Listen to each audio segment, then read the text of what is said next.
प्रश्न जब उठता है कि मृत्यु क्या है और मृत्यु से पहले की व्यक्ति के जीवन की स्थिति क्या होती है, तो इसको लेकर के दुनिया के अलग अलग देशों में अलग अलग मान्यताएं हैं।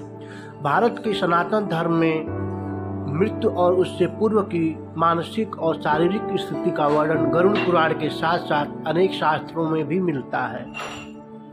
भारतीय दर्शन मृत्यु को जीवन का अंत नहीं मानता, बल्कि आत्मा की एक नई यात्रा का आरंभ मानता है। यह केवल शरीर का त्याग है, आत्मा का नहीं। सनातन धर्म के ग्रंथों, विशेषतः गीता, गरुड़ पुराण और उपनिषदों में मृत्यु के रहस्य और उसके पश्चात की स्थिति का सूक्ष्म विवरण मिलता है।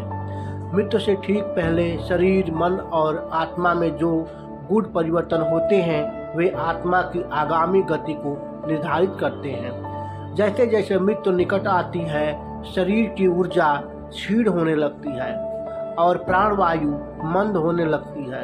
श्वास की गति अनियमित होती है, अंगों की सक्रियता धीमी हो जाती है और हृदय की धड़कन मंद हो जाती है। व्यक्ति के हाथ पैर ठंडे पड़ने लगते हैं, दृष्टि धुंधली हो जाती है और मस्तिष्क की गतिविधियां धीमी हो जाती हैं। इस समय व्यक्ति को शरीर में हल्के कंपन या भारीपन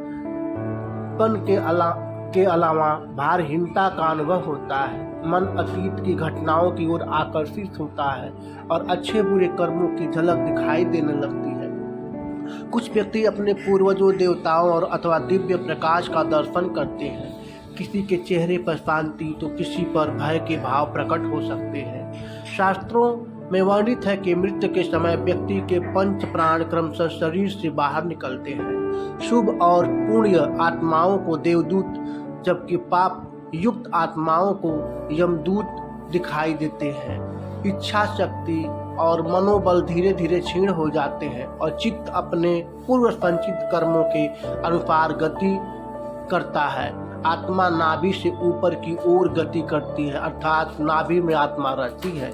यदि व्यक्ति पुण्यात्मा हो तो आत्मा ब्रह्मरंध्र अर्थात सिर के ऊपर से निकलती है और जिससे मोक्ष की प्राप्ति संभव हो जाती है। पापी आत्माओं का प्रस्थान शरीर के अन्य अंगों से होता है, जो पुनर्जन्म या निम्न गति का सूचक है। इस क्षण में मस्तिष्क के भीतर गूंज जैसी ध्वनि, ज्ञानेंद्रियों की निष्क्रियता, धीमी सांसें और बोलने में कठिनाई दिखाई देती है।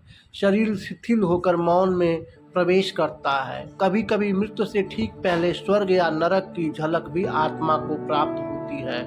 मृत्यु के क्षण में व्यक्ति के द्वारा जप, ध्यान या ईश्वर स्मरण करना अत्यंत लाभदायक माना गया है।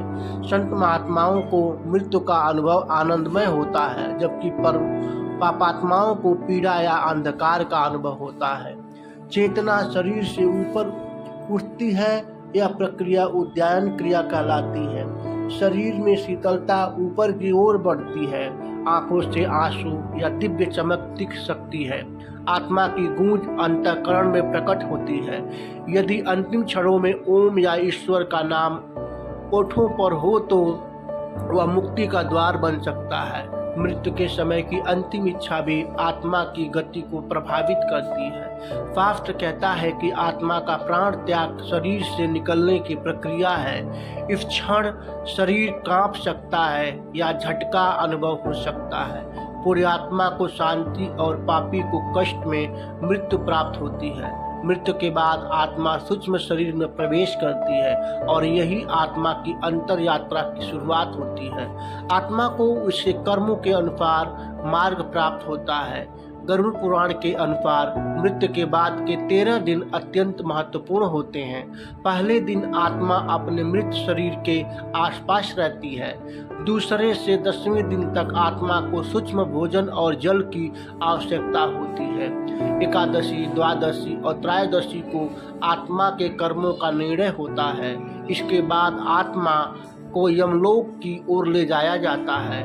मार्ग में आत्मा को अपने किए हुए पुण्य और पापों के चित्र दिखाई देते हैं। यमदूत आत्मा को सुरक्षित मार्ग से ले जाते हैं। आत्मा की चित्त वृत्तियाँ उसके साथ होती हैं, जो आगे के भविष्य का मार्ग तय करती हैं। ब्रह्मज्ञानी आत्माओं के लिए यह मार्ग विशिष्ट होता है। वे पुनर्जन्म में नहीं फंसते हैं, अपितु ब्रह्मलोक या परम धाम की ओर प्रस्थान करते हैं।